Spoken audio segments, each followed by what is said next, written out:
lokasi itu menjadi pertimbangan kita berdua. Dulu kan rumah kita nih Bekasi Kak, ya kan. Kerjanya kita di Kuningan. Aduh waktu jauh banget. Kayak macet di jalan, berangkat harus pagi hari, terus pulang udah malam banget gitu. Capek sih, jujur Li, capek banget. Kadang-kadang solusinya belum tentu beli rumah langsung atau beli rumah sama sekali. Kedepannya banyak juga yang mau ngontrak seumur hidup tapi duitnya lari ke investasi.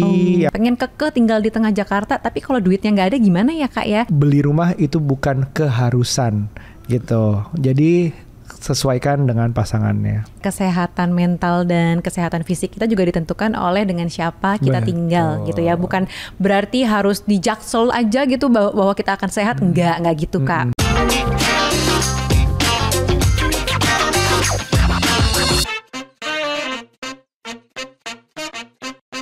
Halo semuanya parents. Hai parents, apa kabar? Kembali lagi di podcast Curhat Babu. Curhatnya bapak dan ibu. Yeay. Nah, episode kali ini spesial banget karena kita lagi rekaman dari... Kita rekaman di tempatnya Collection by Vivere di Vivere at South 78. Wah, di Gading Serpong ini. Kita jauh-jauh sini karena kita ngelihat barang-barangnya untuk diinspirasi secocok dengan obrolan kita hari ini nih. Betul. Sebenarnya. Dan kali ini kita lagi mau ngebahas soal pasutri. Kira-kira langsung beli rumah atau ngontrak dulu ya?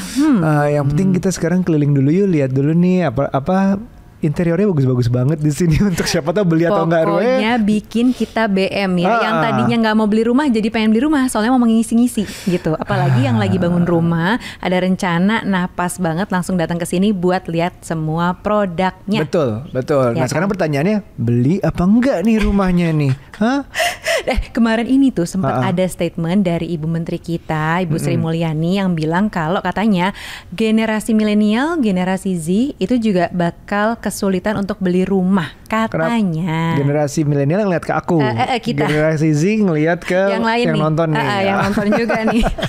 Iya, makin susah katanya karena mungkin perbandingan antara harga tanah per meter atau rumah per meternya itu tidak sebanding dengan ya kenaikan UMR atau kenaikan pendapatan lah dari kita-kita ini. Benar nggak sih Bu? Rasanya gimana sih? Betul. Aku kemarin sempat ngobrol juga di Instagram Live sama seorang financial planner Mbak Anissa gitu. Kita ngebahas soal topik ini. Dan memang benar katanya harga pendapatan gaji harga gitu tanah, ya. Gaji kita gitu, gajinya si generasi Z dan milenial ini nggak sebanding dengan harga tanahnya gitu. Apalagi buat kita-kita yang mungkin tinggalnya di DKI Jakarta gitu ya. Itu tuh harganya aduh. Ada yang katanya termahalnya di atas 50 juta per meter persegi. Itu masih tanah ya Kak, belum jadi rumah. Kebayang nggak kalau begitu udah jadi rumah harganya naik lagi. Dan ada biaya bangun rumah yang minimal 2 juta sampai puluhan juta per meter persegi. Tergantung ya speknya. Tergantung kebeeman dari kita masing-masing. Macam-macam. Nah itu kan jadi tambahannya. Sedangkan UMR di 4 jutaan. Atau kalau gaji kita nggak UMR pun ya rata-rata ya berapa sih? Apakah kapan nyampe untuk satu bidang tanah, 1 meter persegi tanah? Asli. Walaupun mungkin memang ada sih yang masih di bawah situ harganya 50 juta itu kan yang termahalnya. Tapi Jakarta tuh rata-rata di 24 juta katanya berdasarkan statistik. Sorry banget nih kalau pada nggak relate karena mungkin tinggalnya nggak di Jakarta. Tapi kita ngasih tahu nih benchmarknya Jakarta dulu ya. Bukan berarti harus tinggal di tengah Jakarta, tapi bisa memang bergeser gitu ya. Misalnya ke Bekasi atau misalnya ke mana ya, ke daerah-daerah geser lah. Kayak aku juga dulu asalnya dari geser Kak, kita dari Bekasi. Ini tuh masih dalam keadaan di mana kepemilikan rumah itu harus orang Indonesia loh. Kita bayangkan kalau misalnya properti kita dibuka untuk dunia gitu. Jadi kayak investor dari luar yang mungkin pendapatannya lebih tinggi secara per meter persegi daripada kita. Nah, beli rumah di sini akan lebih susah lagi kita. Ini aja masih dibatasin sama pemerintah. Orang luar nggak bisa beli. Jadi udah susah. Oke, jadi sebenarnya gaji itu kita harus berapa supaya bisa dapat rumah di tengah Jakarta? At least ya di Jakarta lah. Tapi gitu kita balik lagi, dasarnya lagi adalah perlu nggak sih punya rumah? Oke, jadi dari mindsetnya dulu perlu apa enggaknya ini tergantung tujuan dan Bener. apa ya, kayak kepentingannya setiap orang mungkin berbeda-beda gitu. Bener. Ada yang ngerasa enggak, gue Jakarta cuman buat tempat tujuan kerja, tinggal kayak gue pengen lebih tenang mungkin di suburb gitu ya. Atau misalnya ada yang sebaliknya gitu, justru gue pengen kerjanya di pinggir kota Jakarta aja lah, nggak usah di tengah kota, dengan gaji yang nggak usah se UMR atau gimana, tapi yang penting punya tempat tinggal dekat dengan tempat kerja misalnya gitu, macem-macem. Iya, karena kita ini curhat babu, jadi kita bukan ngobrolin tentang persis uangnya seperti apa. Kita bukan financial planner ya, to be fair, kita nggak mau ngasih nasihat harusnya tuh simpan duit segini, lo KPR di sini bla bla bla. Kita bukan expertnya, tapi kita mau ngomongin dasarnya sebenarnya punya rumah itu penting apa enggak. Nah sekarang kita kan juga udah pernah ngobrolin tuh episode sebelumnya tentang tinggal sama mertua rasanya gimana, tinggal sendiri bagaimana. Idealnya mungkin ujung-ujungnya kita akan tinggal sendiri. Tapi dengan tambahan keadaan beli rumah itu luar biasa sulit. Dan aku ngelihatnya juga per generasi tuh lama-kelamaan lebih menghargai namanya experience, investment di bisnis, kerjanya. Apakah properti masih menjadi suatu tujuan investasi? Nah ini sebagai kitanya nih, kita ngobrol sama pasangan gimana sih? Iya. Kamu tuh gimana ini tuh sih? jawaban gitu. yang sangat subjektif loh. Dulu aku mungkin pada saat belum nikah, pas kita masih pacaran, kita sempat ngebahas kan kayak mau tinggal di mana. Ini menjadi pertanyaan yang krusial banget nih buat kalian yang masih pacaran ya. Perhatikan baik-baik pertanyaannya. Kayak misalnya abis nikah kita mau tinggal di mana nih kira-kira gitu. Nah kalau misalnya memang masih mau tinggal di rumah mertua atau mau ngontrak gitu, pastikan tanya juga kira-kira berapa lama ya kita bisa tinggal di rumah mertua, atau berapa lama kita akan ngontrak. Jadi tahu bayangannya, nggak mesti yang kayak harus berapa bulan doang atau setahun doang, ya nggak tentu juga kan. Atau misalnya kita udah sepakat bahwa oh ya udah kita mau beli rumah sendiri nih gitu. Mungkin tabungannya udah ada, terus mungkin tanah inceran kita atau rumah inceran kita udah ada gitu kan. Nah kalau kita sendiri sebenarnya berdasarkan dari pertanyaan tadi tuh aku selalu merasa bahwa tinggal untuk berkeluarga adalah rumah bentuknya, bukan apartemen. Aku merasa kalau apartemen enak buat senang-senang karena praktis banget gitu rasanya ya. Jadi kayaknya enakan sebelum nikah gitu. Karena Aryo sendiri tinggalnya dulu aku pernah tinggal di apartemen waktu kuliah, dan sekarang waktu awal nikah juga kita sempat tinggal di apartemen juga yang cukup kecil lah ya di daerah Jakarta Timur waktu itu. Merasa benefitnya ada juga, yaitu kayak parkir tinggal masuk asli, ke atas gitu segala macam. Pokoknya hidup serba simpel rasanya serba simpel, tapi mungkin lahannya memang terbatas dan ada beberapa lahan yang di share, kayak misalnya playgroundnya, kolam renangnya atau apa itu biasanya di apartemen kan keadaannya kayak gitu. Nah itu sangat tergantung dengan gedung apartemen seperti apa, kepengurusannya seperti apa. Kadang-kadang kan kita beli apartemen banyak yang tiba-tiba udah bayar DP jadinya mundur atau jadinya nggak jadi sama sekali batal. Itu juga banyak banget ya kasus-kasus kayak gitu ya. Jadi emang perlu diperhatikan juga sih developernya. Terus kayak tanahnya nih beneran tanah sengketa atau enggak, banyak hal gitu. Tapi akhirnya kita jadi rumah waktu itu karena kita cukup old soul sebenarnya. Iya, kita nih jiwa-jiwa tua menurut kita berkeluarga. Ya tinggal di rumah, di tanah gitu loh. Ini sangat subjektif sebenarnya, agak berbeda mungkin, tapi kita merasa kita harus grounded.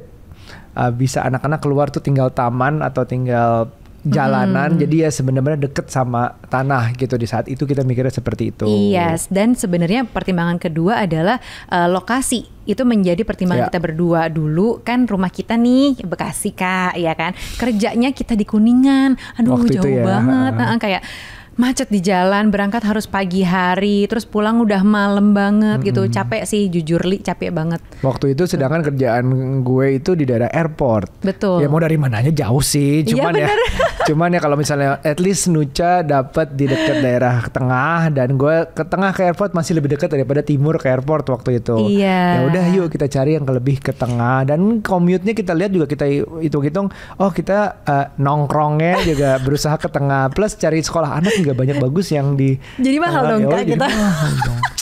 Ya juga. Gimana? Apa kita salah nih? Kita mau kasih pindah aja. Kita malah jadi nyuruh boros. Enggak. Iya, tapi itu dia. Pertimbangan soal tempat lokasi itu jadi ngaruh banget. Waktu itu kita sebenarnya lebih ke tempat kerja kita gitu ya. Jadi kita. Karena kita dulu memperhatikan bahwa dengan lokasi jauh nih dari tempat tinggal gitu ya, kantor jauh, aku capek di jalan. Jadinya apa akibatnya banyak tuh kayak bad mood, mau olahraga ya nggak sempet karena berangkat udah subuh, pulang udah malam, udah nggak ada tenaga lah gitu. Jadi kita pikir oh kayaknya nih untuk punya better life gitu kayaknya. Gue mau cari yang rumah agak tengah supaya waktu tuh nggak terlalu banyak di jalan, nggak terlalu macet. Jadi waktunya yang ada spare time tuh gue bisa pakai buat olahraga, buat ketemu teman. Jadi kayak quality life-nya lebih meningkat gitu. Nah, akibatnya kerjaannya lebih produktif, betul, bisa lebih happy gitu bisa happy, bisa naik gaji terus gitu. Tujuan kita sih kayak gitu. Tapi mungkin berbeda-beda. Jadi balik lagi, untungnya kita berdua ini adalah punya visi yang cukup sama dalam hal rumah. Nah, kalian yang penting di sini adalah menyamakan visi itu. Betul, kan belum pasangan. tentu yang kalian pikir tuh sama dengan pasangan gitu. Karena untungnya aku dan Aryo kita sepemikiran ya nggak sih? Atau kalau nggak sama ya berarti harus ditemukan di tengahnya di mana gitu. Betul. Sama kayak kita dulu tuh belum memikirkan kalau punya anak tuh sekolah di mana. Nggak, jujur kita nggak kepikiran. Punya masalah dulu ya di awal untuk dalam berusaha justru tuh itu. Soal kayak sekolah di mana deket rumah tuh nggak kepikiran. Begitu udah punya anak baru deh kita mencari sekolah yang terdekat dari rumah gitu. Malah kayak gitu sih gitu. Nah tapi kalau misal pertimbangan buat kalian yang mungkin baru mau nikah atau baru saja menikah terus berpikir untuk apa? Jadi gimana nih kita mau ngontrak dulu, mau tinggal di rumah orang tua atau mertua atau kita langsung beli rumah? Sebenarnya kalau kita balik lagi ke topik tadi di mana harga rumah udah cukup mahal, tinggal sama mertua tuh it's a good idea in terms of kalau misalnya belum ada uang ya untuk beli rumah. Betul. Tapi mungkin bisa dibicarakan bukan asal tinggal nebeng sama orang tua 100%, berusaha lebih berkontribusi di rumah itu.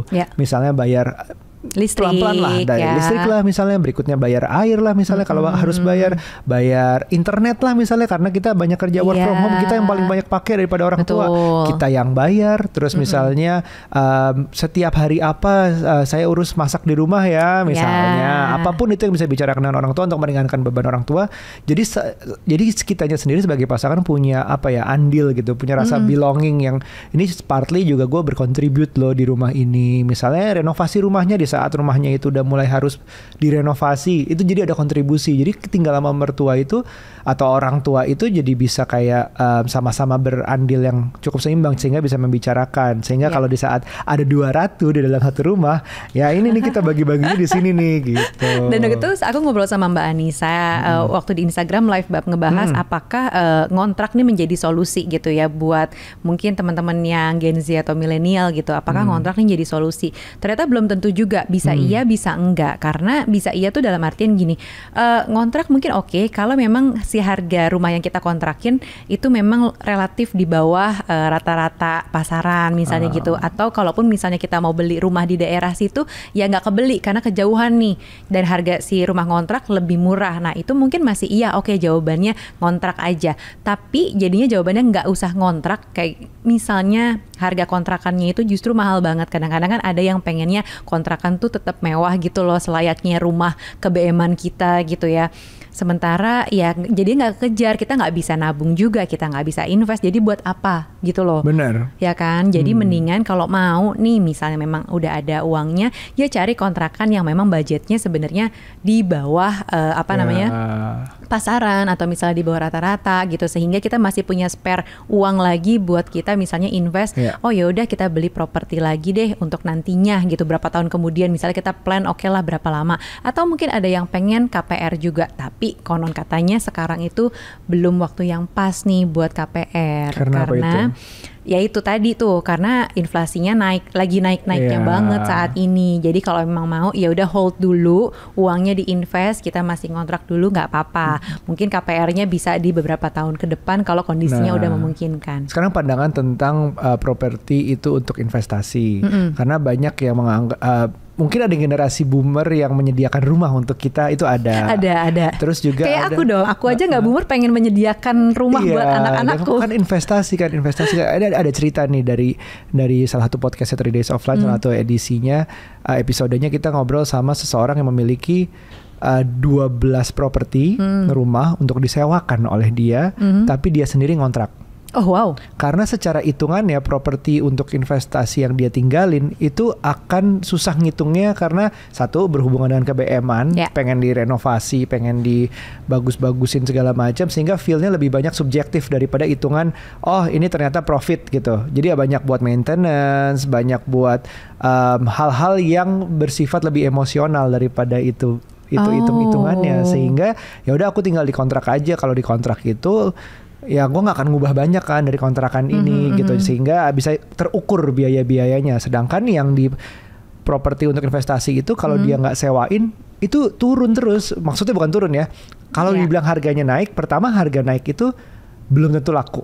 Karena jual properti itu adalah jual yang paling nggak gampang lah dibanding investasi lain. Tax time itu ya. Nah, kedua, itu nggak sih biaya maintenance-nya, pajaknya, segala macamnya, ngurus-ngurusnya, dan itu sebanding nggak? Karena banyak orang yang nggak ngitung itu semua, dianggapnya ujungnya aja harganya naik yang belum tentu lakunya kapan.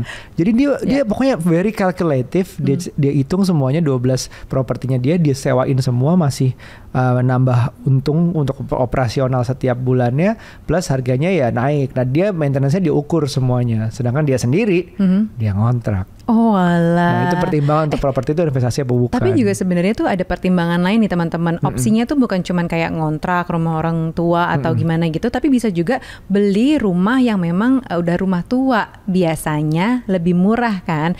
Ada dan ada juga tipe-tipe orang yang lagi BU, butuh uang sehingga menjual rumah tersebut tuh di bawah rata-rata gitu loh. Itu tuh emang hoki-hokian sih, tapi bisa dicoba lah gitu ya, dicari.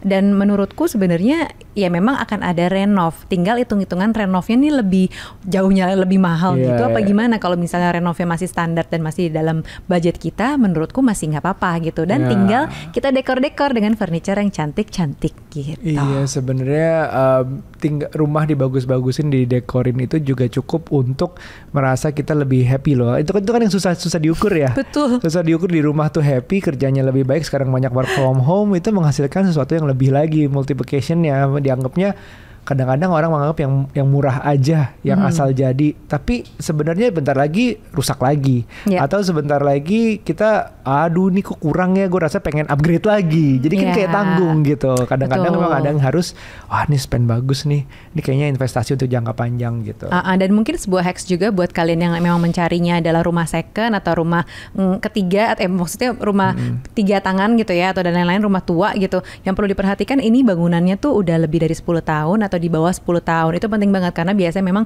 rumah di atas 10 tahun itu kecenderungan untuk renov besarnya pasti akan lebih besar juga gitu ya, karena rumah tua, terus belum lagi strukturnya, kayunya lah udah rapuh dan lain-lain. Itu yang perlu diperhatikan. Cuacanya. Betul. Di Indonesia, di negara tropis, panas dan hujan dan debu itu semua berkumpul berganti-ganti sepanjang tahun, itu rasanya lebih cepat daripada negara 4 musim.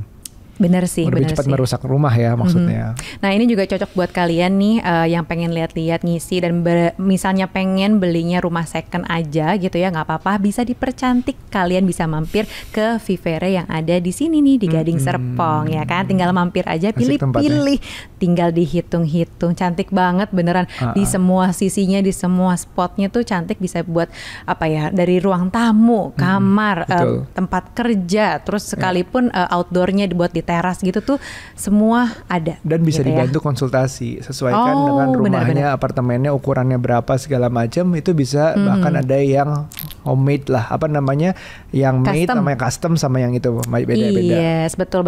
Dan sebenarnya nih kalau tips dari aku sendiri ya buat semuanya teman-teman, kalau misalnya memang benar-benar mau cari rumah, itu pastikan juga ya mindset kita tuh pengen punya rumah yang seperti apa. Selalu tentukan prioritas kita dulu nih. Apakah tadi tuh kayak misalnya aku soal lokasinya gitu ya, atau apa kedua soal budgetnya, yang menjadi concern kamu duluan tuh yang mana sih gitu. Karena ini sangat menentukan akan di mana kalian tinggal gitu. Dan juga strateginya gimana nih. Pengen kekeh tinggal di tengah Jakarta, tapi kalau duitnya nggak ada gimana ya Kak ya? Itu tuh yang perlu diperhitungkan gitu. Dari mana uang masuknya, apakah pasangan juga bekerja dan lain-lain. Terus kayak passive income-nya juga dari mana dan lain-lain. Itu kan kayak wow, sebuah perjuangan. Nah, terus kalau dari kamu apa tipsnya? Dari aku sebenarnya bisa beli rumah apa enggak tergantung kita sebagai pasangan memulai hubungan itu seperti apa, dibicarakan dulu. Kadang-kadang solusinya belum tentu beli rumah langsung atau beli rumah sama sekali. Kedepannya banyak juga yang mau ngontrak seumur hidup, tapi duitnya lari ke investasi yang lain, itu juga ada possibility seperti itu. Jadi dihitung dengan perbandingan biaya pendapatan per bulannya dengan pasangannya seperti apa. Jadi sering banget kita ngobrolin tentang keterbukaan finansial sama pasangan tuh penting. Itu dibicarakan dulu, tujuannya disamakan, benar-benar sangat relatif dan subjektif ke setiap pasangannya. Betul. Beli rumah itu bukan keharusan gitu. Jadi sesuaikan dengan pasangannya. Nah, kalau buat aku juga nih, katanya nih, a house is not a home without siapa yang ada di dalamnya. Jadi tergantung banget sama quote-nya Jaksel sekali ya. Oh iya, sorry Kak, campur nih ya kita quotes-nya. Jadi di dalamnya itu ada siapa, sama pasangan yang menyenangkan, sama anak-anak yang sehat, itu ngaruh banget. Jadi sebenarnya apa ya, kayak kesehatan mental dan kesehatan fisik kita juga ditentukan oleh dengan siapa kita tinggal gitu ya. Bukan berarti harus di Jaksel aja gitu bahwa kita akan sehat, enggak gitu Kak. Pokoknya dimanapun kita tinggal, tapi kita merasa nyaman dengan orang-orang yang ada di dalamnya, niscaya kita akan hidup lebih sehat. Kita jadi quotes apa lagi. Baik gitu. Oke, kalau gitu terima kasih banyak parents yang udah mendengarkan. Selalu dengarkan juga, subscribe, like, dan lihat di Reels Parent Talk gitu ya. Jangan lupa untuk subscribe di YouTube Parent channel Talk. ini. Yes, Parent Talk spasi ID. Loh, kamu kok gak pakai dadah? Oh, dadah. Aku senyumnya udah cukup mendadahkan.